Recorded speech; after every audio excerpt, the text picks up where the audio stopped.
Alors, première question, comment les dons ont-ils évolué? Bien. Eh bien, en 2024, les Français ont été plus généreux. Vous l'avez dit, 206 € en moyenne par habitant, c'est 15 € de plus par rapport à 2023.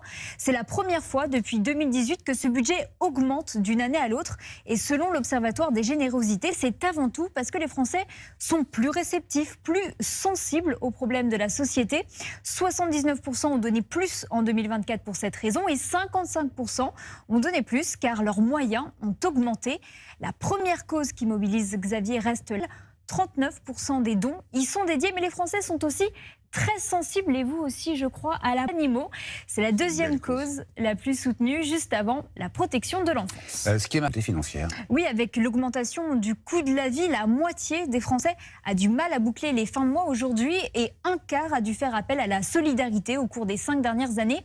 Pour les auteurs de l'étude, le fait de donner dans ce contexte témoigne d'un désir profond de contribuer à une société plus solidaire. Et cela transparaît notamment dans la création de cagnottes en réaction à l'actualité.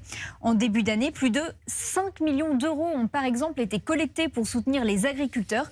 Et plus récemment, une centaine de cagnottes a été ouverte pour aider les athlètes olympiques ou paralympiques. On demande de transparence, ça c'est très important. Oui, de la transparence sur ce que devient leur argent. 6 Français sur 10 ont parfois des doutes alimentés par des cas d'arnaque. La répression des fraudes alerte d'ailleurs régulièrement à ce sujet. Alors pour contourner ces craintes, de plus en plus de Français vont avoir tendance à aider des associations locales qu'ils connaissent ou bien à aider eux-mêmes directement leur entourage. Ben voilà qui est dit. Merci beaucoup pour ces précisions. Roxane, de la musique avec des nouvelles de l'un des plus célèbres ténors français, Roberto Alagna, dans sa discographie.